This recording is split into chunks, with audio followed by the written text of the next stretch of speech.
तो आज के हम लोग नाइन्थ क्लास में नाइन्थ क्लास के अंदर में पढ़ने वाले क्या है, तो increment and decrement operator in C. Increment and decrement operator देखोगे, जैसे हमने लिखा int a is equal to 10। ठीक है। अब प्रिंट एफ कर दे अगर हम लोग, value of A is percent D. ठीक है। यहाँ पे हम लोग इसको रन कर देते हैं, तो सिंपली हम लोग को 10 मिल गया। पर अगर इसी के पास में हम लोग ऐसे लिखते हैं a is equal to a plus 5, तो 10 + 5 हो जाता है और ये हम लोग को आउटपुट क्या देता है, 15। है ना। अब इसी चीज के लिए आपके पास में एक ऑपरेटर है जो हर बार आपका वैल्यू को एक एक करके बढ़ा करके देगा। देखो अभी क्या लिखा है, 10 दिया है। हम इसको कॉपी किए, नीचे आए और यहाँ पेस्ट कर दिए, स्लैशन लगा दे रहे एक। और जैसे ही रन करेंगे ना, तो आप देखिएगा कि ए का वैल्यू क्या हो गया, 11 हो गया। 11 हो गया ना। हम लोगों ने कहीं पे बढ़ाया तो नहीं, a is equal to a plus 1 तो नहीं लिखे, या a plus is equal to 1 तो नहीं लिखे, पर 11 हो गया।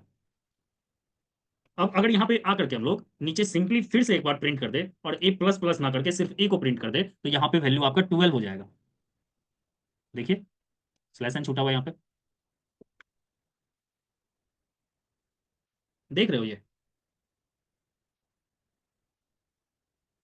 अब इसको समझो एक बार कि जब भी ये प्लस प्लस का साइन लगा हुआ रहता है, तो इसका मतलब होता है कि जिस वेरिएबल के ऊपर में ये लगा हुआ है, उससे एक आगे बढ़ जाना है। उस पे ऐसे कर देता है, ये a is equal to a plus 1।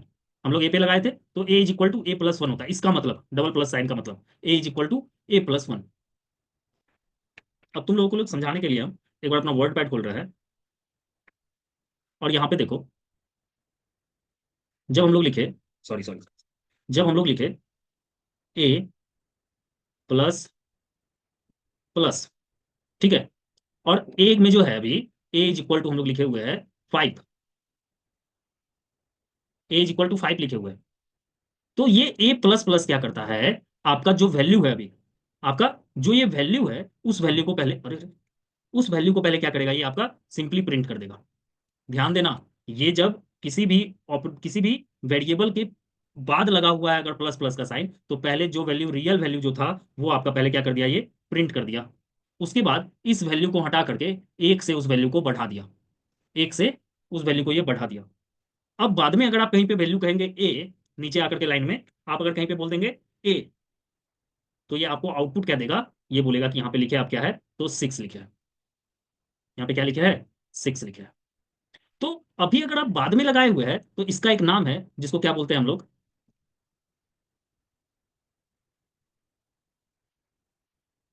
जिसको हम लोग बोलते हैं पोस्ट फिक्स। जिसको क्या बोल देंगे, पोस्ट फिक्स। पोस्ट फिक्स का मतलब क्या होता है, पहले जो वैल्यू दिया गया उस वैल्यू को लिखेगा पहले, उसके बाद उस वैल्यू को बढ़ाएगा, उसके बाद उस वैल्यू को आपका बढ़ा देगा। पर अगर यही ऑपरेटर आपका, इसी तरीके का ऑपरेटर क्या है कि अगर ये अभी क्या हो गया, पोस्ट फिक्स। पोस्ट फिक्स का मतलब बाद में, ऑपरेंड के बाद में अगर आपका ऑपरेटर लगा हुआ है, तो वो पहले लिखेगा, पहले आपको आउटपुट देगा, उसके बाद वैल्यू को बढ़ाएगा। ये चीज समझ में आया। तो वही काम हम लोग का यहाँ पे हो भी रहा था। क्या भूल गए, वही काम हम लोग का यहाँ पे हो भी रहा था कि अगर हम लोग देखो, अभी जब हम लोग इसको रन किए, तो ए प्लस प्लस से क्या मिल रहा है, 10 मिल रहा है। पर ये वैल्यू बढ़ चुका है, और अगर हम लोग यहाँ पे प्रिंट कर दे सिंपल ए को, सिंपल ए को सिर्फ प्रिंट कर दे, तो ये हम लोग को आउटपुट देगा 11। 11 दे रहा है। तो जब आपको किसी भी वेरिएबल में एक से वैल्यू बढ़ाना होगा, तो आप ये प्लस प्लस ऑपरेटर का यूज करेंगे। ये टोटल दो टाइप का होता है। देखो,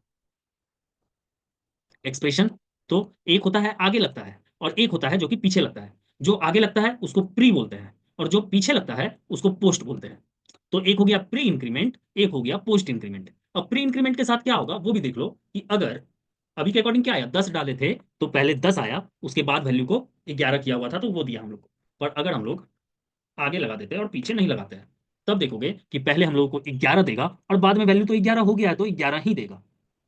देखो, तो इसको बोलते हैं हम लोग प्री इंक्रीमेंट या prefix increment operator. Prefix increment operator, या आपका prefix prefix sorry post fix increment operator. Post fix का मतलब बस बाद में लगा हुआ है, और प्रीफिक्स का मतलब पहले लगा हुआ है। पहले लगा हुआ है तो वैल्यू पहले बढ़ाएगा, और तुरंत लिखेगा बढ़ा हुआ वैल्यू को, और बाद में लगा हुआ है तो पहले वाला वैल्यू को लिखेगा और बाद में बढ़ाएगा। कोई दिक्कत है? बोलो, सूरज, संदीप, कृष्णा, राजा, कोई दिक्कत?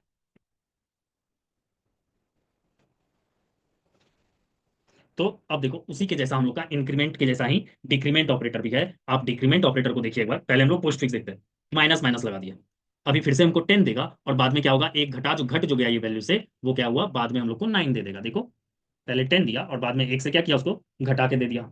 अब इसी को हम लोग आगे अगर लगा देते हैं तो पहले 9 देगा और बाद में तो 9 है ही। ठीक है, तो इसी को बोलते हैं इंक्रीमेंट एंड डिक्रीमेंट ऑपरेटर, जो कि टोटल दो टाइप्स का, हर दोनों में दो दो टाइप्स का होता है।